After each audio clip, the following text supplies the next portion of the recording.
కలియుగ వైకుంఠ వారసుడు కలియుగ వైకుంఠ వాసుడి క్షేత్రం మరో వివాదానికి కేంద్రమైంది. ఎప్పుడూ ఏదో ఒక అంశంపై టీటీడీ వివాదంలో చిక్కుకుంటూ ఉంటుంది. వాటన్నింటినీ ఈవో పరిష్కరిస్తూ ఉంటారు. కానీ ఈసారి ఈవో చుట్టూనే వివాదం నడుస్తోంది. అటు పీఠాధిపతులు ఇటు రాజకీయ నేతలు కొత్త ఈవో నియామకాన్ని తప్పుపడుతున్నారు. ఇందులోనే ప్రాంతీయవాదము ఉండటం కొత్త రగడకు దారితీసింది. Anil Singhal AP cadre IAS officer. ఉమ్మడి రాష్ట్రంలో మహబూబ్ నగర్ జిల్లా సబ్ కలెక్టర్గా, కృష్ణా, విశాఖ, మెదక్ జిల్లాలకు కలెక్టర్గా, ఢిల్లీలోని ఏపీ భవన్ రెసిడెంట్ కమిషనర్గా పనిచేసి ఇప్పుడు టీటీడీ ఈవోగా బాధ్యతలు చేపట్టారు. పంజాబ్కు చెందిన అనిల్ సింఘాల్ టీటీడీ ఈవోగా రావడం ఇప్పుడు చర్చనీయాంశమైంది. అటు సాంప్రదాయ పరంగానూ ఇటు రాజకీయంగానూ దీనిపై రచ్చ నడుస్తోంది. ఉత్తరాది దక్షిణాది అంటూ ఈ మధ్యకాలంలో గళమెత్తుతోన్న జనసేన అధినేత పవన్ కళ్యాణ్ కొత్త ఈవో నియామకాన్ని తప్పుపట్టడం రాజకీయంగా హాట్ చర్చకు దారితీసింది. అనిల్ సింఘాల్పై వ్యతిరేకత లేదంటూనే ఆయన ఈ నిర్ణయాన్ని వ్యతిరేకించారు. వారణాసి, అమర్నాథ్, మధుర వంటి దేవాలయాల్లో మనకు అవకాశం ఇస్తారా? వాళ్ళు మనకు అవకాశం ఇవ్వనప్పుడు మనం మాత్రం వాళ్ళకి ఎందుకు అవకాశం ఇవ్వాలని తన ట్వీట్ల ద్వారా ప్రభుత్వాన్ని ప్రశ్నించారు పవన్. అసలు ఒక ఉత్తరాది వ్యక్తిని టీటీడీ ఈవోగా ఎందుకు నియమించాల్సి వచ్చిందో ఏపీ ప్రభుత్వం దక్షిణాది వారికి సమాధానం చెప్పాలని డిమాండ్ చేశారు పవన్ కళ్యాణ్. ఏపీలో జనసేనకు మిత్రులుగా ఉన్న టీడీపీ నేతలు మాత్రం పవన్ కళ్యాణ్ వ్యాఖ్యల్ని తప్పుపట్టారు. దేశాన్ని ఉత్తరాది దక్షిణాది అంటూ చీల్చి మాట్లాడడం సరికాదన్నారు ఎమ్మెల్సీ బాబు రాజేంద్ర ప్రసాద్.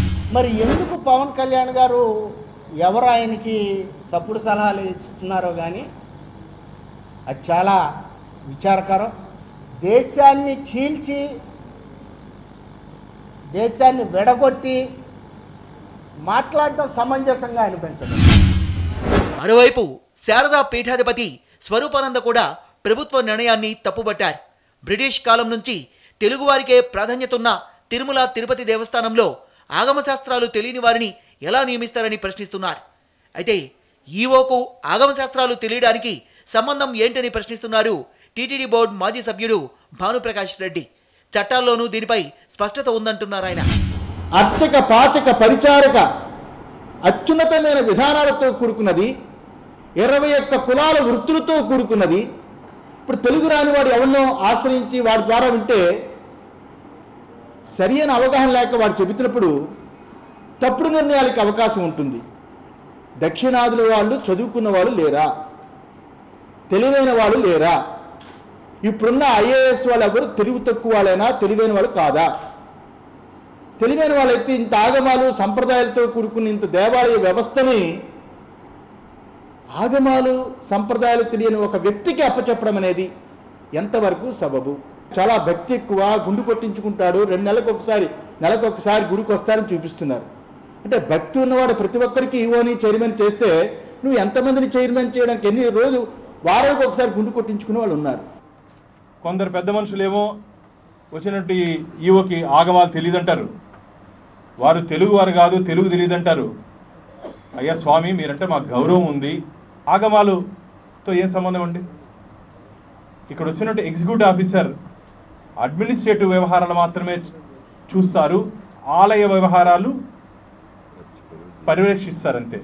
ఇవన్నీ తెలుసుకోకుండా ప్రపంచంలో అతిపెద్ద హిందూ దానక్షేత్రమైన తిరుమల తిరుపతి దేవస్థానాలకి ఏ పాకిస్తాన్లో ఇక్కడ ఈవోగా చేసినట్టు ఇలా చేయడం భావ్యం కాదు. ఇలా టీటీడీ ఈవోగా అనిల్ సింఘాల్ నియామకం ఇప్పుడు టీటీడీలోనూ రాజకీయంగానూ వివాదాస్పద అంశంగా మారింది. సెంటిమెంట్ ఒకవైపు, ప్రాంతీయ వాదం మరోవైపు, రాజకీయం ఇంకోవైపు. ఈ 3 రకాలుగా టీటీడీ ఈవో పదవిపై జరుగుతున్న ఈ వివాదంపై మనతో చర్చలో పాల్గొనడానికి పరిపూర్ణానంద్ ఉన్నారు, శ్రీశైలం పీఠం అధిపతి. అదేవిధంగా భానుప్రకాష్ ఉన్నారు, టీటీడీ బోర్డు మాజీ సభ్యులు. రీసెంట్గా బోర్డు ముగిసింది, దానిలో సభ్యులుగా ఉన్నారు. వర్లరామయ్య తెలుగుదేశం పార్టీ నేత, అధికార ప్రతినిధి. పోతిన మహేష్ జనసేన నేత, టీవీ9 విజయవాడ స్టూడియోలో. తిరుమల వెంకటేశ్వరుడు అంటే కైంకర్యాలు, పూజా కార్యక్రమాలు, సాంప్రదాయాలు, వీటన్నిటికంటే ఆగమశాస్త్రం, ఇంకా అన్నిటికంటే చెప్పాలంటే జియర్లు, వీటన్నిటికి సంబంధించి తిరుమల తిరుపతి దేవస్థానంలో అక్కడ వెంకన్నను కొలిచే సందర్భంలో ఇవన్నీ ఫాలో అవుతూ ఉంటారు. అయితే ఉత్తరాదికి దక్షిణాదికి ఉన్న ఆచారాల డిఫరెన్స్ వల్ల ఇప్పుడు వివాదం తలెత్తింది.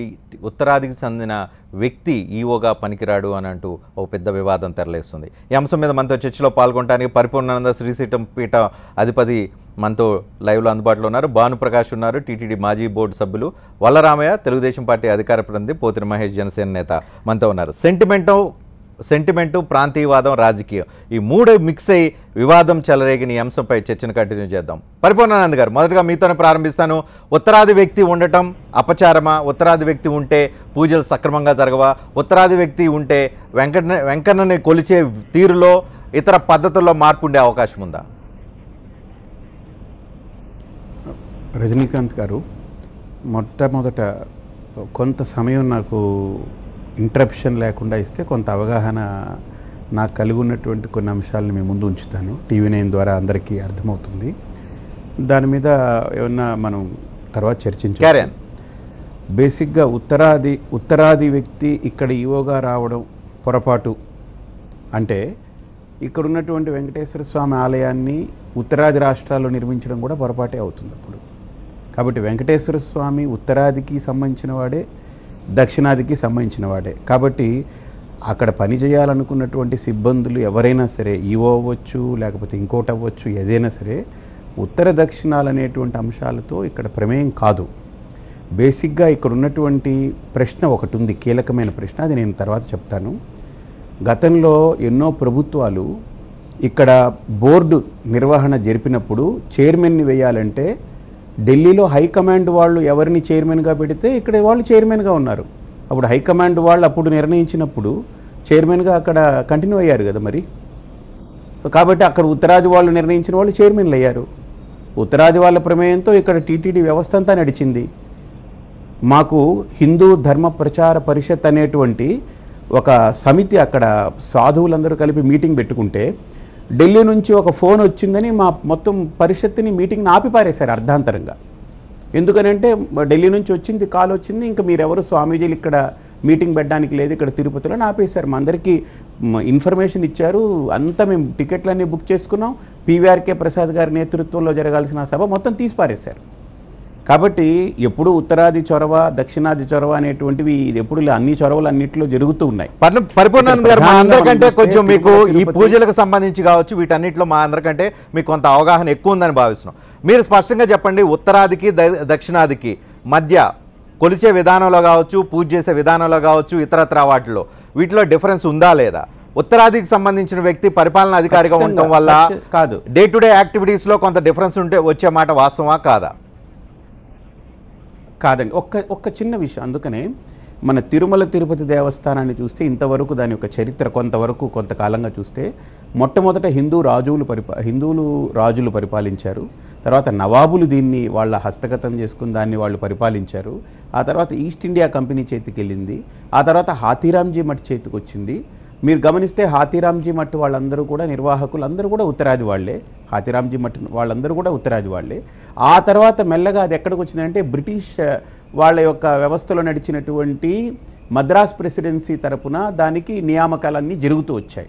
ఈవోలు అనేటువంటి వాళ్ళు మనకు ఒక 80 సంవత్సరాల క్రితం నుంచో లేకపోతే జస్ట్ ఈ ఇటీవలి కాలం నుంచి మనకు ఈవోలు అనేటువంటి వ్యవస్థ నడుస్తూ వచ్చింది. 50 సంవత్సరాల నుంచి బహుశా నడుస్తూ వచ్చింది. అందులో ప్రధానంగా మనకు తెర మీదకి వచ్చినటువంటి అంశం ఏంటంటే తెలుగు ఈవోలే ఎక్కువ శాతం ఉన్నారు, తమిళనాడుకి చెందినటువంటి ఈవోలు కొంతమంది ఉన్నారనేటువంటిది. ఇక్కడ మన ప్రశ్న ఏంటనంటే, సూటిగా ఒక ప్రశ్న ఏంటనంటే, దక్షిణాది రాష్ట్రాల్లో మీరు అడిగినటువంటి విధానంలో పూజా విధానానికి ఉత్తరాది రాష్ట్రాల్లో పూజా విధానానికి తేడా ఉందని 100% తేడా ఉంది. ఎందుకంటే మనదంతా కూడా కృష్ణ యజుర్వేదాన్ని మనం పాటిస్తే వాళ్ళు శుక్ల యజుర్వేదమే వాళ్ళకి ప్రమాణంగా తీసుకుంటారు. మరి ఉత్తరాది వ్యక్తి ఎలా ఉంటారు? ఏమండి టీటీడీ ఈవోకి ఉత్తరాది వ్యక్తి ఎలా ఉంటారు? ఉత్తరాది వ్యక్తి ఎలా మరి డిఫరెన్సెస్ ఉన్నప్పుడు పూజ చేసే పద్ధతుల్లో కానీ ఆచార వ్యవహారాల్లో కానీ వీటన్నిటిలో డిఫరెన్స్ ఉన్నప్పుడు ఒక ఈవో ఉత్తరాది వ్యక్తి ఎలా ఉండే అవకాశం ఉంది? ఆ వ్యక్తి ఎలా ఫాలో అవ్వగలిగే పరిస్థితి ఉంది? ఖచ్చితంగా ఈవో పూజ చేయరు కదండి. అక్కడ ఈఓ గారు పూజలు చేస్తారా? ఈఓ వ్యవస్థ ఏంటి టీటీడీలో ఒకసారి స్పష్టంగా మాట్లాడండి. ఈఓ ఓన్లీ అడ్మినిస్ట్రేటర్, ఫెసిలిటేటర్ మాత్రమే. మీరు చెప్పినట్టు మీరు చెప్పింది 100% కరెక్ట్. ఆలయ పరిపాలన వ్యవహారాలు మాత్రమే ఈఓ చూసే అవకాశం ఉంది. కానీ ఆలయ పరిపాలన వ్యవహారాల్లో పూజలకు సంబంధించి కావచ్చు, ఆ తర్వాత కైంకర్యాలు ఇంక ఇతరత్ర ఏవైతే ఉన్నాయో అన్నిటికి సంబంధించి 21 కులాలకు సంబంధించిన వర్క్కి సంబంధించి కోఆర్డినేట్ చేసి వాటి ఇష్యూస్ వస్తే పరిష్కరించి వాటిని సెటిల్ చేసి ఫైనల్గా నిర్ణయాన్ని ప్రకటించగలిగే శక్తి సామర్థ్యం ఒక ఈవోకు ఉంది. అటువంటి నిర్ణయ శక్తి అధికారం ఉన్న వ్యక్తి ఒక్క మాట రజనీకాంత్ గారు ఒక్క మాట ఈ విషయంలో ఈఓ ఒక్కరే నిర్ణయం ప్రకటించేస్తారండి. ప్రకటన ఈఓది అవ్వచ్చు, కానీ అక్కడ ఆగమ పండితులు ఉంటారు, పరిపాలనా వ్యవస్థ ఉంటుంది, తర్వాత దానికి సంబంధించినటువంటి ప్రతి వ్యవస్థకు చెందినటువంటి సిబ్బంది ఉంటారు. అందరూ చర్చించిన తర్వాతనే ఈఓ ప్రకటించాలి, కానీ ఈఓ అన్నంత మాత్రం ఆయన వెళ్ళి ప్రకటించేసే అథారిటీ ఎవరు? ఫైనల్ నిర్ణయం తీసుకోగలిగిన శక్తి ఎవరికి ఉంది? ఇంకొకటి ఫైనల్ నిర్ణయం తీసుకోగలిగిన శక్తి ఎవరికి ఉంది? ఫైనల్ నిర్ణయం తీసుకోగలిగిన శక్తి ఎవరికి? ఒక్క మాట నాకు వాయిస్ కొద్దిగా క్రాస్ అవుతుంది, ఆడియో కొద్దిగా. ఫైనల్ నిర్ణయం తీసుకోగలిగిన శక్తి ఎవరికి ఉంది? ఈవోకు ఉందా లేకపోతే ఆగమ శాస్త్రానికి సంబంధించిన సలహాదారుకు ఉందా? మీ వాయిస్ ఇంకా నాకు క్లారిటీ లేదండి, నాకు వాయిస్ క్రాస్ అవుతుంది. రైట్, వాయిస్ మళ్ళీ మీ దగ్గర క్లారిటీ తీసుకొని మళ్ళీ మీ దగ్గరకు వస్తాను. ఒకసారిగా మనం పోతిన మహేష్ దగ్గరికి వెళ్దాం. పోతిన మహేష్, మీరు జనసేన పార్టీ తరపు నుంచి కావచ్చు ఒక స్ట్రాంగ్ గ్రూప్ వ్యతిరేకిస్తూ ఉంది. టీటీడీ ఈఓ ఉత్తరాది వ్యక్తి ఉండటం తప్పు అని అంటూ ఉంది. శాస్త్రం తెలిసి అంటూ ఉన్నారా, ప్రాంతీయవాదాన్ని రెచ్చగొట్టడానికి అంటున్నారా? నమస్తే అండి. ముందుగా మనం చూస్తే ఈరోజు ఇది ఎక్కడ కూడా ప్రాంతీయవాదానికి సంబంధించినటువంటి అంశం కాదు. ఆంధ్రప్రదేశ్ నేటివిటీ ఉన్నటువంటి అధికారులు మాత్రమే అనేక సంవత్సరాలుగా తిరుమల తిరుపతి దేవస్థానానికి సంబంధించి ఈఓలుగా నియమించడం జరుగుతూ ఉంది. ఈరోజు ఆ సాంప్రదాయానికి ఎందుకు మీరు ముగింపు పలికారు? కొత్తగా ఒక నార్త్ ఇండియన్కి సంబంధించినటువంటి ఒక వ్యక్తిని ఈరోజు తిరుమల తిరుపతి దేవస్థానానికి సంబంధించి ఎందుకు ఈఓగా నియమించారని పవన్ కళ్యాణ్ మహేష్ గారు, మీరు శాస్త్రం తెలిసి చెప్తున్నారా, శాస్త్రం తెలిసి చెప్తూ ఉన్నారా, లేకపోతే వివాదం చేయటం కోసం ఇష్యూ రైజ్ చేస్తున్నారా? కాదు, వివాదం గురించి కాదు. గత నెలలో విజయ్ అనేటువంటి ఒక ఎంపీ గారు కూడా ఈ దక్షిణ భారతదేశాలు నల్లగా ఉంటారు, వాళ్ళతో మేము కలిసి ఉండటం లేదా అనేటువంటి ఒక చులకన భావమైనటువంటి మాటలు మాట్లాడినప్పుడు కూడా దక్షిణ భారతదేశ ఆత్మగౌరవం గురించి, దక్షిణ భారతదేశానికి సంబంధించినటువంటి పౌరుషం గురించి మనల్ని తక్కువగా చూడవద్దని స్పందించినటువంటి ఏకైక నాయకుడు పవన్ కళ్యాణ్ గారు. మహేష్, ఇక్కడ నాయకుడు క్వశ్చన్ కాదు, నాయకుడు క్వశ్చన్ మహేష్ గారు ఒక్క నిమిషం. ఇక్కడ నాయకుడు క్వశ్చన్ కాదు, నాయకుడు తీసుకునే పాయింట్ కానీ లేకపోతే ఆ ఆర్గ్యుమెంట్ కానీ లేకపోతే ఆ ఇష్యూ కానీ పాయింట్ కాదు. ఇక్కడ శాస్త్రం, పూజ, కైంకర్యాలు, ఇంకేవైతే సాంప్రదాయాలు ఏవైతే ఉన్నాయో వాటన్నిటికి సంబంధించి ఎవరైతే ఎక్స్పర్ట్స్ ఉన్నారో వాళ్ళు చూసుకుంటారు, లేదంటే వాటికి సంబంధించి అన్ని రకాల ఒపీనియన్స్ జనరేట్ చేస్తారు. దీనిలో రాజకీయాన్ని చొప్పించడం వెనుక వేరే రీజన్స్ ఏమన్నా ఉన్నాయా? అసలు రాజకీయం అనే అంశమే లేదు ఇందులో. మీరు ఆంధ్రప్రదేశ్కి సంబంధించినటువంటి అనేక మంది ఐఏఎస్లు ఉండగా మీరు ఎందుకు ఒక తెలుగుకు సంబంధించినటువంటి ఐఏఎస్ ఆఫీసర్ని రిక్రూట్ చేయలేదని షూటిగా చంద్రబాబు నాయుడు గారిని ప్రశ్నిస్తే చంద్రబాబు నాయుడు గారు దీని మీద సమాధానం చెప్పాల్సినటువంటి బాధ్యత ఉంది. కానీ చంద్రబాబు నాయుడు గారు కాకుండా నిన్న చూస్తే అనేక మంది తెలుగుదేశం పార్టీకి సంబంధించిన నాయకులు మాట్లాడుతూ ఉన్నారు. అసలు మేము మాట్లాడింది ఏంటి?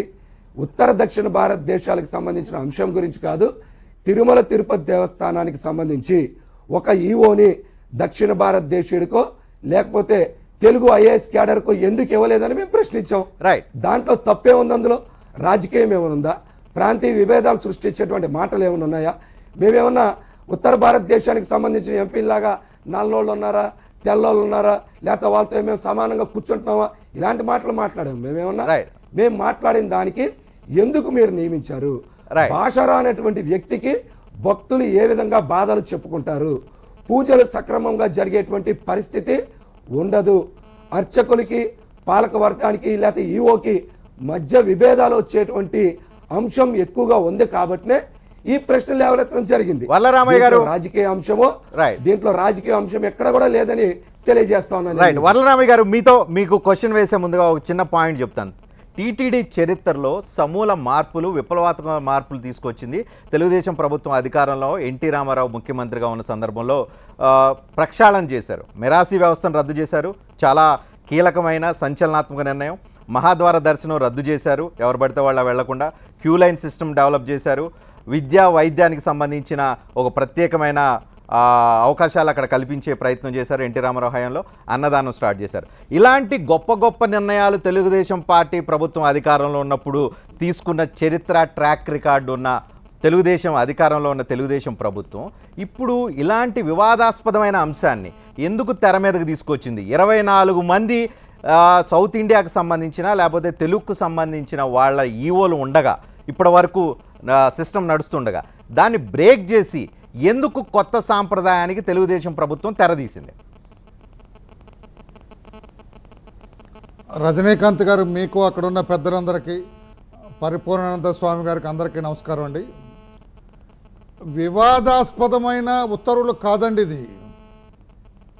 మీరన్నట్లుగా స్వర్గీయ నందమూరి తారక రామారావు గారు మొట్టమొదటిసారి ముఖ్యమంత్రి అయిన తర్వాత ఇటలీ రోమ్లోని వాటికన్ సిటీకి ఎటువంటి ప్రాధాన్యత వచ్చిందో ప్రపంచవ్యాప్తంగా ఈ రోజున ఈ టీటీడీ దేవస్థానము, ఏడుకొండల స్వామివారి దేవస్థానాన్ని ఆ స్థాయికి తీసుకురావాలని ఆయన ప్రయత్నం చేసింది కూడా మనందరికీ తెలుసు. ఈ రోజున ఈ అనిల్ కుమార్ సింఘాల్ అనే వ్యక్తి మన ఆంధ్రప్రదేశ్ కేడర్కు ఎలాట్ అయిన వ్యక్తి. మన రాష్ట్రంలో సభ్యుడి కింద లెక్క, మన తెలుగువాడి కిందే లెక్క. ఆయన ఐఏఎస్ ఆఫీసర్గా ఆయన సర్వీస్ అంతా మన రాష్ట్రంలోనే నిర్వహిస్తారు. ఆయన కలెక్టర్గా పనిచేశారు, వివిధ శాఖల్లో పనిచేశారు. ఈనాడున టీటీడీ మంచి హైందవ ధర్మాలు పాటించే వ్యక్తి, హిందూ పూజా పునస్కారాలు తెలిసిన వ్యక్తి, నీతి నిజాయితీ కలిగిన వ్యక్తి. ఆ టీటీడీ పెద్ద సంస్థది. ఆ సంస్థను కంట్రోల్ చేసి అక్కడున్న, మీకు తెలుసు, ఒక నాస్తికుని టీటీడీ చైర్మన్ గా వేసిన సందర్భాలు కూడా మీకు తెలుసు. Dravidian culture Anil Kumar Singhal follow అవ్వగలిగే పరిస్థితి ఉందా? ఉత్తరాది వ్యక్తి సౌత్ కు సంబంధించిన ద్రవిడియన్ కల్చర్ ని ఏ రకంగా ఫాలో అవ్వగలుగుతారు? Simple logic. ఆయన ఏపీ క్యాడర్ కావచ్చు, ఏపీకి సంబంధించి చాలా ప్లేసుల్లో ఆయన పనిచేసి ఉండొచ్చు. ద్రవిడియన్ కల్చర్ ఫాలో అవ్వగలిగే పరిస్థితి ఉందా? Sir is an IAS officer sir. 1 డేలో గ్రాస్ప్ చేస్తాడు. 1 డేలో ఈ కెన్ గ్రాస్ప్ ఇట్. ఏముంది ఇప్పుడు సౌత్ ఇండియాకి చెందిన నీలం సంజీవ్ రెడ్డి గారు భారతదేశ అధ్యక్షుడయ్యారు, మనకు తెలుసు. రాజకీయం వేరు, రాజకీయం వేరు, ధార్మికత వేరు. వర్లామి గారు, రాజకీయం వేరు, ఆధ్యాత్మికత వేరు, ఇంకా వేరే విషయాలు వేరు. నీలం సంజీవ్ రెడ్డి ప్రధానమంత్రి కావచ్చు, లేకపోతే N T Rama Rao national front chairman కావచ్చు, ఇంకా వేరే వాళ్ళు వేరేది కావచ్చు. ఒక సింపుల్ లాజిక్, ఒక టెక్నికల్ లాజిక్ అందరూ మాట్లాడుతున్నారు. ఉత్తరాదికి దక్షిణాదికి సంబంధించిన సాంప్రదాయాలు వేరు, ఆధ్యాత్మికత వేరు, పూజా విధానాలు వేరు. మీరు ఉత్తరాదిలో ఉన్న కేదార్నాథ్కి కానీ లేకపోతే బద్రీనాథ్కి కానీ ఇంకా వేరే ఏవైతే పెద్ద పెద్ద వైష్ణోదేవి టెంపుల్ కానీ ఎక్కడైతే ఈ సిస్టమ్ ఉందో దానిలో తెలుగు సంబంధించి సౌత్ ఇండియాకి సంబంధించిన వ్యక్తిని అక్కడ ఇలాంటి పోస్ట్లో, అంటే ఇలాంటి పోస్ట్లో ఆధ్యాత్మిక సంబంధించిన ఈవో కైండ్ ఆఫ్ పోస్ట్లో ఇప్పటి వరకు పెట్టిన చరిత్ర ఉందా? ఇప్పుడు రాబోయే రోజుల్లో పెట్టించగలుగుతారా? అక్కడ లేనిది ఇక్కడ ఎందుకు అని సార్, ఇందులో ద్రవిడియన్ కల్చర్ ఆయన నేర్చుకుంటారంటే ఒక్కరోజు పనండి. Is an IAS officer. Culture నేర్చుకుంటే రాదు, కల్చర్ నేర్చుకుంటే రాదు, కల్చర్ నేర్చుకుంటే రాదు, నేర్చుకుంటే కొంచెమే వస్తుంది. అంటే ఈ కల్చర్లో పుట్టిన వాళ్ళందరూ కల్చర్ ఫాలో అవుతున్నారనా రజనీకాంత్ గారు? ఇక్కడ సౌత్ ఇండియాలో పుట్టిన వాళ్ళందరూ కూడా కల్చర్ తూచా తప్పకుండా పాటిస్తున్నారనా? అది కదా నా మాట, దయచేసి అర్థం చేసుకునే ప్రయత్నం చేయండి. నేనేమన్నా అంటే వైష్ణవ దేవాలయం ఉత్తర భారతంలో పరిపూర్ణానంద స్వామి వారికి తెలుసు. మన సుధామూర్తి గారు, కర్ణాటక చెందిన సుధామూర్తి గారు వన్ ఆఫ్ ది ట్రస్టీ దార్. ట్రస్టీ వేరు, మీరు మిక్స్ చేస్తున్నారు. మన ట్రస్టీలు వేరు, ట్రస్టీ వేరు, ట్రస్టీ వేరు, ఆ పరిపాలనా అధికారి వేరు. రెండింటికి చాలా డిఫరెన్స్. అయ్యో, ట్రస్టీలు కూడా పరిపాలన వాళ్ళండి. ట్రస్టీ అంటే పరిపాలన భాగస్తులండి. రామయ్య గారు కన్ఫ్యూజ్ చేయదు. టీటీడీ బోర్డులో నార్త్ ఇండియన్ వాళ్ళని పెడుతూ ఉన్నారు, లేకపోతే ఇంకెక్కడి నుంచి అయినా తీసుకొచ్చి పెడుతున్నారు. బోర్డు సభ్యత్వం వేరు, పరిపాలనా అధికారి వేరు. మీరు వైష్ణోదేవి టెంపుల్ ట్రస్టీగా ఎవరైనా ఉండొచ్చు, లేకపోతే ఏ ప్రాంతానికి సంబంధించిన వాళ్ళు ఉండొచ్చు. ఇక్కడ ప్యూర్లీ ఇక్కడ సెంటిమెంటల్ పాయింట్లో చాలామంది ఫాలో అవుతున్నారు. సెంటిమెంటల్గా ఫీల్ అవుతున్న వాళ్ళకి మీరు చెప్పే సమాధానం ఏంటి? అంత ఫీల్ అవ్వాల్సిన పని లేదండి. ఏమాత్రం ఆగమ శాస్త్రాల ఔపోసన పట్టవలసిన అవసరం టీటీడీ ఎగ్జిక్యూటివ్ ఆఫీసర్కి లేదండి. ఊరగా హైందవుడై ఉంటే చాలు. అడ్మినిస్ట్రేషన్ ఆలయంలో జరిగే పూజా పునస్కారాలండి ఆ రమణ దీక్షితులు గారు, అక్కడ ఆగమ శాస్త్ర పండితులు ఉన్నారు, వారు చూసుకుంటారు. ఇక్కడ కన్ఫ్యూజ్ చేయొద్దు సార్. ఇక్కడ పవన్ కళ్యాణ్ టీటీడీకి సంబంధించిన ఇష్యూస్ అన్నిటిని రెగ్యులర్ ఫాలో అవుతున్నాను. రామయ్య గారు ఒక చిన్న పాయింట్ చెప్తాను. టీటీడీలో శాస్త్రం, రామయ్య గారు శాస్త్రం వేరు, అడ్మినిస్ట్రేషన్ వేరు. Right, point noted. కానీ టీటీడీలో ప్రతి విషయం వివాదం అవుతూ ఉంది. ఇప్పటి వరకు అక్కడ పూజ చేసే సందర్భాల్లో అనేక సందర్భాల్లో అక్కడ ఈఓకి అక్కడ అంటే ఈఓ అంటే అడ్మినిస్ట్రేటివ్ గ్రూప్కి, అడ్మినిస్ట్రేటివ్ యంత్రాంగానికి అక్కడ పూజలు చేసే అర్చకత్వానికి సంబంధించిన ఒక కోల్డ్ వార్ అనేక సందర్భాల్లో చూసాం. కొన్ని సందర్భాలు ఇప్పటికీ రమణ దీక్షల విషయంలో పెద్ద వివాదం నడుస్తుంది. పాయింట్ నెంబర్ 1, గొల్ల సన్నిధికి సంబంధించిన విషయంలో అక్కడ రిటైర్మెంట్కి సంబంధించిన వివాదం గతంలో జరిగింది. దానికి సంబంధించి తుది నిర్ణయం తీసుకునే కెపాసిటీ ఈఓకి మాత్రమే ఉంటుంది. 1000 కాళ్ల మండపం సంబంధించిన ఇష్యూ కోర్టుల్లో ఉంది, ఇప్పటి వరకు తేలటలేదు. దశాబ్దాలుగా అది ఆ ఇష్యూ అక్కడ నడుస్తూ ఉంది. ఇంకా అనేక ఇష్యూల్లో నిర్మాణాల దగ్గర నుంచి పూజా విధానాలకు సంబంధించి దగ్గర నుంచి ప్రొసీజర్స్ సంబంధించి అనేక రకాల ఇష్యూలు జరుగుతూ ఉన్నాయి. వీటికి సంబంధించి ప్రతిసారి అక్కడ ఈఓఏ సెంటర్ ఆఫ్ పాయింట్ అవుతారు, నిర్ణయాధికారి అవుతారు. ఆయన ఎవరి సలహాలు తీసుకొని చేసినా ఇంకేది చేసినా. కాబట్టి అటువంటి కీలక నిర్ణయాధికారం ఉన్న వ్యక్తి, ఇటువంటి ఉత్తర భారతదేశానికి సంబంధించిన వ్యక్తి కాబట్టి కొంచెం జనాలకి కొంతమందికి ఒక గ్రూప్ ఆఫ్ పీపుల్కి అనుమానాలు రేకెత్తిస్తూ ఉంది. ఏమో ఎక్కడో ఏదో తప్పు జరగవచ్చేమో, ఏమో దేవుడికి సంబంధించిన విషయం కదా, ఇలాంటికి సంబంధించిన విషయాల్లో. రజనీకాంత్ గారు, ఆ అపోహను పూర్తిగా తుడిచివేయమని నేను సవినయంగా వాళ్ళందరినీ కోరుతున్నాం. అటువంటి అపోహలకు తావే రాదు. చాలా విఘ్నత కలిగిన వ్యక్తి, ఆచార వ్యవహారాల పట్ల ఆసక్తి ఉన్న వ్యక్తి, ప్రాక్టీస్ చేస్తున్న వ్యక్తి.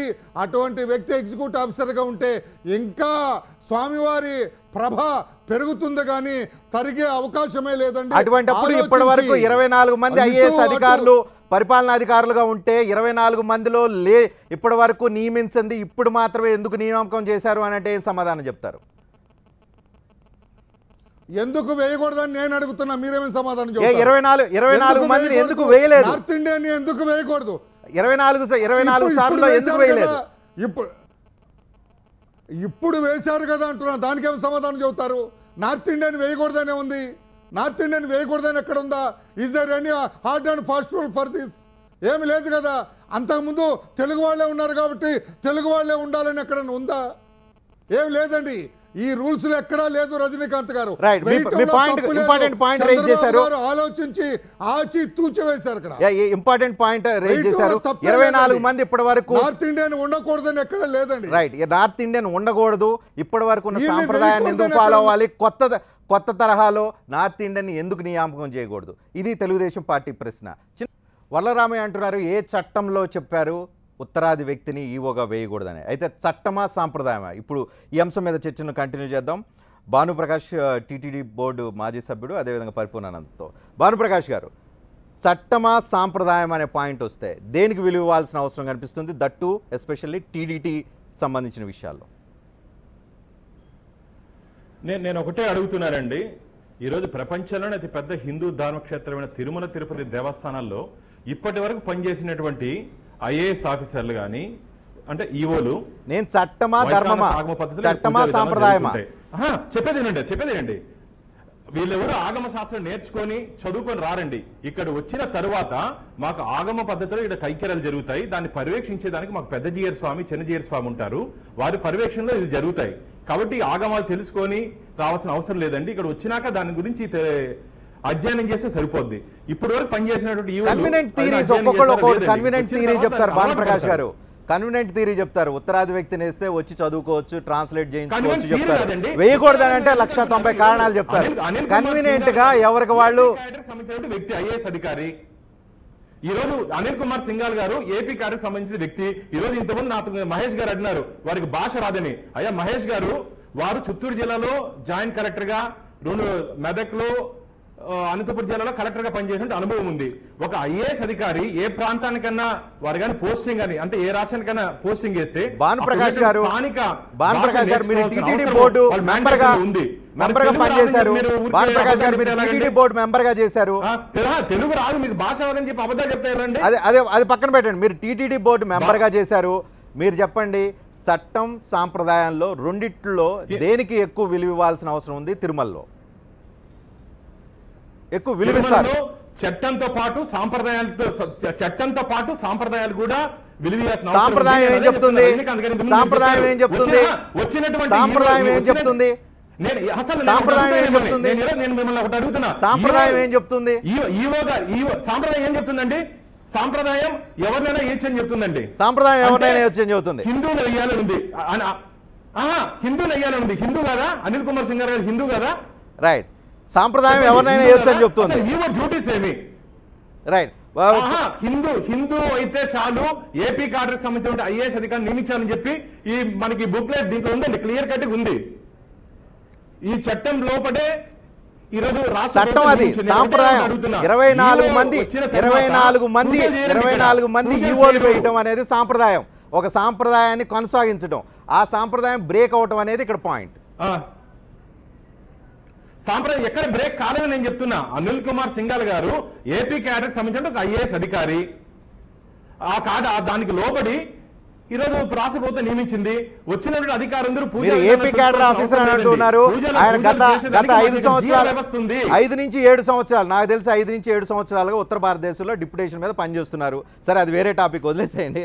పరిపూర్ణానంద్ గారు, చట్టం సాంప్రదాయం గురించి మనం మాట్లాడుకోవాల్సి వస్తే తిరుమలలో సాంప్రదాయాలు ఎక్కువ ఫాలో అవుతారు. చట్టాలు ఉన్నప్పటికీ సాంప్రదాయాలు, వాటికి ఉన్న విలువలు, ఆ సాంప్రదాయాలను మన పూజా విధానాల దగ్గర నుంచి, అనుసరించే పద్ధతుల దగ్గర నుంచి ఎవ్రీథింగ్ సాంప్రదాయాలను అనుసరించి వేస్తారు. ఆ సాంప్రదాయాలు అనుసరించడంలో ఇప్పుడు తాజాగా జరిగిన పరిణామం వల్ల భంగం జరిగింది అనేది కొంతమంది ఫీలింగ్. ఇప్పుడు రజనీకాంత్ గారు ఒక్క స్పష్టమైన వైఖరి ఏంటంటే, సాంప్రదాయము చట్టమని మీరు నేను అనుకుంటున్నాం, కానీ ఇది రెండూ కాదు. రాజకీయం చేతుల్లో ఉంది ఇప్పుడు వ్యవస్థ మొత్తం. కాబట్టి వాళ్ళు చెబితే అది సంప్రదాయం, వాళ్ళు కాదనంటే మళ్ళీ అది చట్టం చేతుల్లోకి వెళ్తుంది, చట్టం తన పని తాను చేసుకుపోతుందని అంటారు. కాబట్టి నాది ఒకటే ప్రశ్న ఏంటంటే, ఇందాక మీరు ఎన్టీ రామారావు గారి గురించి ఒక మాట చెప్పారు. ఏంటంటే మిరాజీ వ్యవస్థ తీసి ఒక సంచలనమైనటువంటి మార్పు చేశారు. మహాద్వారంలో నుంచి అందరూ వెళ్లకుండా ఉండేలాగా ఒక మంచి ప్రతిపాదన చేశారు. ఇలాగ ఎన్నో వ్యవస్థల్లో ఆయన సంచలనమైనటువంటి మార్పులు చేశారని. కానీ నేను TV9 ద్వారా ఒక సూటి ప్రశ్న ఏంటంటే, ఎన్టీ రామారావు గారి ఒక నినాదం ఏంటనంటే తెలుగువాడి ఆత్మగౌరవము అనేటువంటి ఒక నినాదం ఉంది. ఇప్పుడు తెలుగువాడి ఆత్మగౌరవం అంటే ఏమిటి? దానికి నాకు సమాధానం చెప్పండి. రైట్, మరి వలరామయ్య గారు చెప్పాలి. తెలుగువాడి ఆత్మగౌరవం మీరు చెప్పాలి, మీరందరూ చెప్పాలి. తెలుగువారి ఆత్మగౌరవాన్ని చెప్తాను. ఆన్సర్ చెప్పే స్టేజ్ లో ఉంటే నేను చెప్తాను, కానీ నేను క్వశ్చన్ వేసే స్టేజ్ లో ఉన్నాను కాబట్టి వలరామయ్య గారు చెప్పాలి. తెలుగువాడి ఆత్మగౌరవం అన్నారు. హిందీ వాళ్ళని తీసుకొచ్చి ఈవోగా పెట్టారు. తెలుగువాడి ఆత్మగౌరవాన్ని, లేకపోతే టీటీడీలో మార్పులకు కారణమైన తెలుగుదేశం పార్టీ ప్రభుత్వం ఇప్పుడు కూడా మరొక రకమైన మార్పులకు కారణమైంది అనేది ఇండైరెక్ట్ గా పరిపూర్ణానంద్ గారు మిమ్మల్ని గిల్లి చెప్తున్నారు. సార్ రజనీకాంత్ గారు, నేను కొంచెం పరిపూర్ణానంద స్వామి గారి మాటకి నాకు నవ్వు వచ్చింది. ఆయన అపార్థం చేసుకోవద్దండి కొంచెం. ఎందుకంటే ఈ స్వామీజీలు వారి లైన్ దాటి మాట్లాడుతున్నారు, చాలా అభ్యంతరకరం అండి. తెలుగువాడి ఆత్మగౌరవానికి హైందత్వానికి ఏం సంబంధం అండి? తెలుగువాడి ప్లీజ్ మీరు వినండి సార్. నిన్న ఆయన స్వరూపానంద్ గారు వినండి సార్, మీరు వినండి సార్, మీరు చెప్పినప్పుడు విన్నాను. పరిపూర్ణానంద్ గారు ప్లీజ్ హియర్ మీ, మీరు ప్లీజ్ హియర్ మీ. మీరు మాట్లాడినప్పుడు విన్నాను, దయచేసి ట్రై టు హియర్ మీ. నిన్న ఆయన సరస్వతానంద స్వామి గారు, సరస్వతానంద స్వామీజీ గారు ఆయన మాట్లాడుతుంటే ఒక రాజకీయ వాసన వస్తుంది ఆయన మాటలో. ఈ ఆల్వేస్ స్మెల్స్ పాలిటిక్స్. ఆయన ఒక నాయకుడిని తీసుకెళ్లి గంగలో ముంచాడు. ఒక క్రైస్తవ మతాన్ని ఆచరించే నాయకుడికి తరఫున యజ్ఞాలు యాగాలు చేశారు. ఏం సమాధానం చెబుతారు మీరు? క్రైస్తత్వాన్ని పాటించే ఒక నాయకుడు ఐఎమ్ ఏ క్రిస్టియన్ అని చెప్పుకునే నాయకుడి తరఫున యజ్ఞాలు యాగాలు వైజాగ్ లో చేస్తున్నారు. వీరు స్వామీజీ కింద పరిగణించాలా? హైందత్వాన్ని కాపాడతారా? లైన్ దాడుతున్నారు కరెక్ట్ కాదండి. You should not interfere in the administration. ఆగమ శాస్త్ర ప్రాక్టీస్ లో ఏదైనా తప్పు జరిగితే మీరు రావాలి. శాస్త్రోక్తంగా పూజలు జరగడంలో అభ్యంతరం జరిగితే పోస్టింగ్స్ లో in what way you are connected. తెలుగువాడి ఆత్మగౌరవానికి పోస్టింగ్ అతను మన రాష్ట్రం వాడు, మన రాష్ట్రంలో సేవ చేయడానికి వచ్చాడు. మీ పాయింట్ రైజ్ అయింది. ఒక్క నిమిషం పరిపూర్ణానంద గారు. కాదు, రజనీకాంత్ గారికి వరలరామయ్య గారికి మొత్తం TV9 ప్రేక్షకులకి అందరికీ కూడా ఒక చిన్న థాట్ ప్రొవోకింగ్ కాన్సెప్ట్ ఏంటనంటే, వరలరామయ్య గారు ఏమన్నారంటే మేము లైన్ క్రాస్ చేస్తున్నాం అనేది. సో వరలరామయ్య గారు ఆ మాట అనకూడదు. ఎందుకనంటే వీఆర్ సిటిజన్స్ ఆఫ్ ఇండియా. మేము అవసరమైతే రాజకీయాల్లో కూడా ఏ స్వామీజీ అయినా వెళ్ళొచ్చు అనేది యూపీలో రాజకీయాలు స్వామీజీలు మాట్లాడదని అనక్కర్లేదు. ఒక్క మాట అదే చెప్తున్నాను. ఇప్పుడు హైందత్వం అనేటువంటి ఆచారాలు, ఇప్పుడు ఆ స్వామీజీ ఉన్నారు, ఆయన జగన్ గారిని గంగలో స్నానం చేయించారు, లేకపోతే యాగం చేయించారు అనుకోండి, అది వారికి ఆయన మీద ఉన్నటువంటి ఒక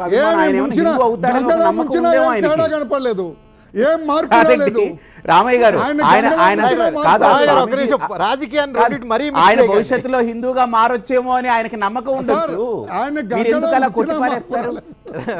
పరిపూర్ణానంద గారు ఇక్కడ పాయింట్ ఏంటంటే, రామయ్య గారి మాటల్లో ఉద్దేశం ఏంటంటే, స్వామీజీలు పీఠాధిపతులు అనే వాళ్ళు కన్వీనియంట్ గా ఆర్గ్యుమెంట్స్ ని థియరీస్ ని తయారు చేస్తూ ఉంటారు. పరిపూర్ణానంద గారికి మిమ్మల్ని చూస్తే రామయ్య గారు ఒక నిమిషం, మిమ్మల్ని చూస్తే చేతులెత్తి నమస్కారం పెట్టాలి, మోడల్ గా ఉండాలి మీరు. రైట్ రామయ్య గారు ఒక నిమిషం. పరిపూర్ణానంద గారు కన్వీనియంట్ గా పీఠాధిపతులు స్వామీజీలు థియరీస్ తయారు చేస్తూ ఉంటారు. ఈరోజు స్వరూపానందకి ఈ మొత్తం వ్యవహారం నచ్చలేదు కాబట్టి ఆయన ఒక థియరీ తీసుకొచ్చి ఉత్తరాదికి దక్షిణాదికి సంబంధించిన ఒక ఇష్యూ ఆయన పాయింట్ ఆఫ్ వ్యూలో ఒక ఆధ్యాత్మిక లేకపోతే సాంప్రదాయ యాంగిల్లో ఆయన చెప్తూ ఉన్నారు. మీకు ఉత్తరాది వ్యక్తి అయినా అభ్యంతరం లేదు కాబట్టి మీరు ఒక థియరీ చెప్తున్నారు. సగటు భక్తుడు మాలాంటి వాళ్ళు, సగటు భక్తులు ఎవరి మాట వినాలో ఎవరి మాట కరెక్టో అర్థం కాక ఆగమ శాస్త్రానికి లేకపోతే సాంప్రదాయానికి ఆధ్యాత్మికి నష్టం జరిగింది అని కాసేపు ఆందోళనతో, కాసేపు నష్టం జరగలేదని సంతోషంతో కొట్టుమిట్టాడే పరిస్థితి తీసుకొస్తూ ఉన్నా. ఇవన్నీ పక్కన పెడతాను రజనీకాంత్ గారు. నాకు ఉత్తర దక్షిణ అనేటువంటి భేదం లేదండి, పక్కాగా లేదు. మీకు లేదు, కొంతమందికి ఎందుకు ఉంటుంది? వ్యవస్థలు ఉన్నాయి. ఒక్క మాట తిరుపతిలో 2 వ్యవస్థలు అనేది మనం ఒప్పుకోవాలి. ఒకటి ఏంటంటే ఒక అడ్మినిస్ట్రేటివ్ వ్యవస్థ, యంత్రాంగము, అది కట్టుదిట్టమైనటువంటి వ్యవస్థ, అది గవర్నమెంట్ చేతిలో ఉంది, అది గవర్నమెంట్ నియమిస్తుంది, చూసుకుంటుంది, వెళ్తుంది. ఆయనకి జీతాలు కూడా గవర్నమెంట్ టీటీడీ ద్వారా ఇస్తుంది. రెండో వ్యవస్థ ఏంటంటే అక్కడ అర్చక వ్యవస్థ, ఆగమ వ్యవస్థ. ఇది చాలా కట్టుదిట్టమైన వ్యవస్థ. ఇది గవర్నమెంట్ చేతుల్లో కూడా ఉండదండి, కానీ ఉన్నట్టుగా ఉంటుంది. కానీ దాని వ్యవస్థ వేరే, దాని పండితులు, దాని విధానం, దాని వైఖరి. ఇక్కడ వచ్చినటువంటి సమస్య ఏంటంటే కాదు నా అజమాయిషి మళ్ళీ పరోక్షంగా ప్రభుత్వం చేతుల్లో, కానీ ప్రభుత్వం చెప్పింది కదా అని ఆగమాలు మార్చారు. ప్రభుత్వం చెప్పింది కదా అని ఆగమాలు మార్చరు. ప్రభుత్వం చెప్పింది కదా అని శాస్త్రం మారదు. అది ఎట్టి పరిస్థితుల్లో మారే ప్రసక్తే లేదు. కాకపోతే నా సూటి ప్రశ్న ఏంటంటే, మనందరం నిజంగా చిత్తశుద్ధితో ఆలోచించుకుందాం. అశోక్ సింఘాల్ గారి చిత్తశుద్ధిని ఎవరు శంకించొద్దు. దయచేసి ఐఏఎస్ ఆఫీసర్ని గౌరవించడం అంటే మన ఇండియన్ అడ్మినిస్ట్రేటివ్ సర్వీస్ని మనం గౌరవించుకున్నట్లే. కానీ ఇక్కడ నా అభిప్రాయం ఏంటంటే, రామారావు గారి ఆత్మ ప్రశ్న, తెలుగువాడి ఆత్మగౌరవము, రామయ్య గారి గుండెల్లో గుచ్చుకుపోయే ప్రశ్న, రామయ్య గారి గుండెల్లో గుచ్చుకుపోయే ప్రశ్న, తెలుగువాడి ఆత్మగౌరవం నినాదం ఇచ్చిన పార్టీ, ఇచ్చిన నాయకుడు, టీటీడీని సంస్కరించిన నాయకుడు ఉన్న పార్టీ ఈ రోజు ఉత్తరాది వ్యక్తిని పెట్టడం ఏంటి అని. సార్ రజనీకాంత్ గారు, మీరు కొంచెం అన్ని రోజులు నిష్పక్షపాతంగా ఉండేవాళ్ళు. మీరు నిష్పక్షపాతంగా ఉంటారనే పేరున్నది మీకు. రైట్, మీ గుండెల్లో గుచ్చుకుంటుందా లేదా? అందుకే ఒకసారి ఫైర్ వచ్చిందా లేదా? మీకు ఫైర్ వచ్చిందా లేదా ఇందాక? అందుకే పరిపూర్ణానంద గారి పాయింట్ కి ఫైర్ వచ్చిందా లేదా? North Indian IAS officer who is interested to the, who is attached to the Andhra Pradesh state, అతన్ని ఇవ్వకుండా దూరం పెడితే తెలుగువాడి ఆత్మగౌరవానికి అది సూచిక. తెలుగువాడి ఆత్మగౌరవాన్ని దీనిలో పరిపూర్ణానంద గారి లోతైన తెలుగువాడి భావం ఆత్మగౌరవం- నేను మీకు ఒకటి చెప్తాను రామయ్య గారు. పరిపూర్ణానంద గారి లోతైన భావన ఉండే అవకాశం ఉంది. బీజేపీ చెప్పిందని బీజేపీ చేతిలో మీరు పావుగా ఉండి ఉత్తరాది వ్యక్తిని వేశారు బీజేపీ ఇన్వాల్వ్మెంట్ తో అనేదానికి సమాధానం క్వశ్చనే లేదండి. ఎక్కడ చంద్రబాబు నాయుడు గారు ఈ రోజున భారతదేశంలో ఉన్న రాజకీయ నాయకులందరికంటే ఎక్కువ కాలం చీఫ్ మినిస్టర్గా అడ్మినిస్ట్రేటివ్ లైన్లో పనిచేసిన వ్యక్తి. ఎవరో ఆయన ఇన్ఫ్లుయెన్స్ చేశారు, బీజేపీ చెప్పారు, కేంద్రం చెప్పింది, అందుకే సింగాల్ గారిని వేశారు అంటాం తప్పు స్వామీజీ.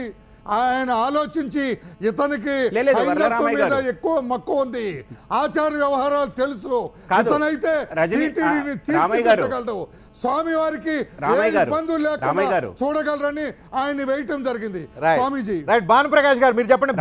బీజేపీ పాత్ర బీజేపీ ఇన్వాల్వ్మెంట్ తోనే బీజేపీ ఒత్తిడితోనే అశోక్ సింఘాల్ వచ్చారనే దానికి సమాధానం ఏంటి భానుప్రకాష్ గారు? ఇది పూర్తిగా రాష్ట్ర ప్రభుత్వ పని, రాష్ట్ర ప్రభుత్వం బాధ్యత అండి. రాష్ట్రాలు పని చేయించుకొని ఇస్తే కదా మీరు, మీ ఇన్వాల్వ్మెంట్ ఉంది కదా, మీ పార్టీ ఇన్వాల్వ్మెంట్. ఇది ముఖ్యమంత్రి గారు తీసుకున్న రాష్ట్రాల నిర్ణయం అయితే మీరు టీటీడీ బోర్డు మెంబర్ ఎలా అవుతారు? నియమించారని చెప్పి మేము భావిస్తున్నాం. రాష్ట్రాల నిర్ణయం స్వేచ్ఛగా తీసుకుంటే మీరు టీటీడీ బోర్డు మెంబర్ ఎవరు? బీజేపీ వ్యక్తి. స్థానికంగా నాకు స్థానిక తిరుపతి వాసిని అండి, వెంకటేశ్వర భక్తుని, తిరుపతి వాసిని, కాబట్టి భగవంతుడు నాకు ఆ సేవ చేసుకునే అవకాశం కల్పించాడు అంతే. అలానే అశోక్ సింఘాల్ కూడా అవకాశం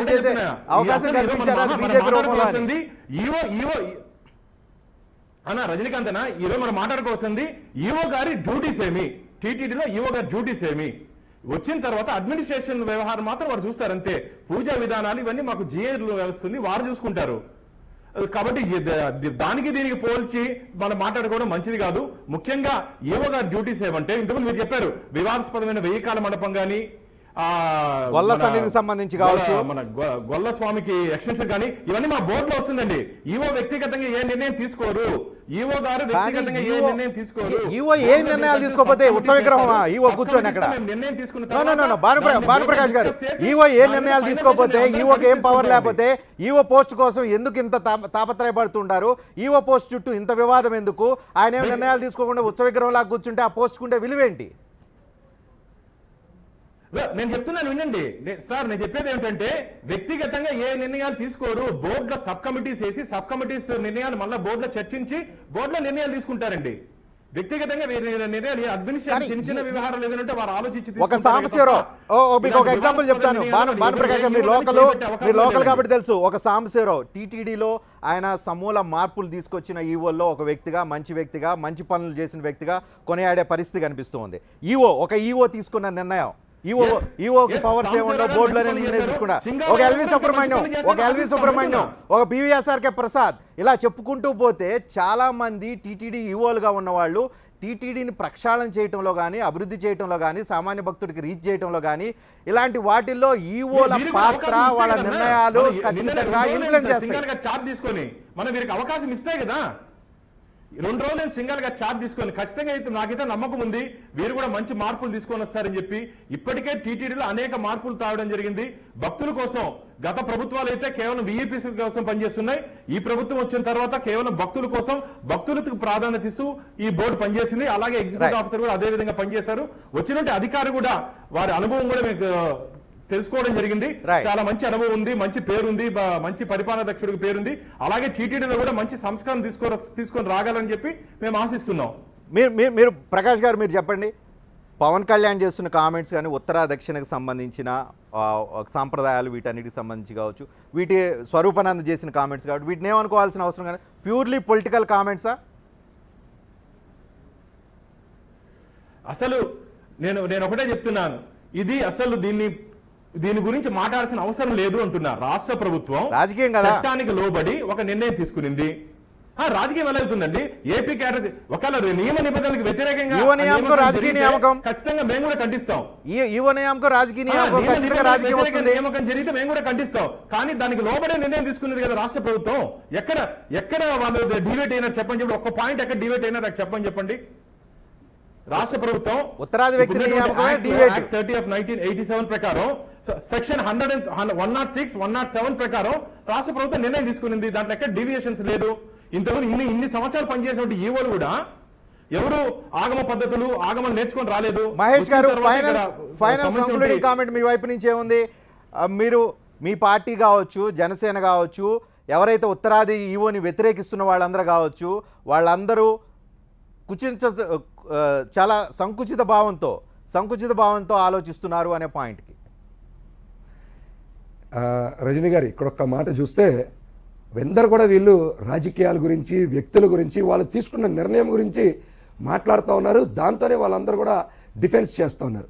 భక్తుల మనోభావాలు కానీ, ఆంధ్ర ప్రజల ఆత్మగౌరవం గురించి కానీ మాట్లాడతారు. ఇక్కడ ఎంతోమంది ఐఏఎస్లు ఉన్నప్పటికీ కూడా ఆంధ్రప్రదేశ్కి సంబంధించిన ఐఏఎస్ని నియమించకపోవడం పట్ల మేమందరం ఎందుకు నియమించలేదు అడుగుతా ఉంటే, ఢిల్లీ ఒత్తిడికిలోనేయో మరి పిఎం ఆఫీసు ఒత్తిడికిలోనేయో వీళ్ళు కనుక అపాయింట్ చేస్తే దాని గురించి సమాధానం చెప్పకుండా కొత్తగా నేర్చుకుంటారు, చేస్తారన్నారు.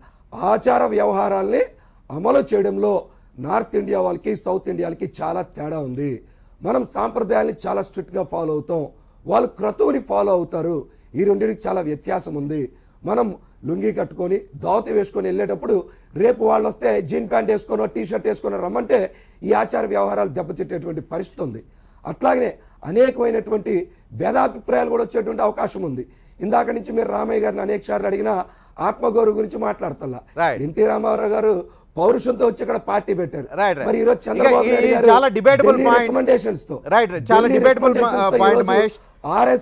ఆర్ఎస్ఎస్ ఇన్ఫ్లుయెన్స్ తో కూడా ఈ నియామకం జరిగిందనే విషయం అందరికీ తెలుస్తూ ఉంది.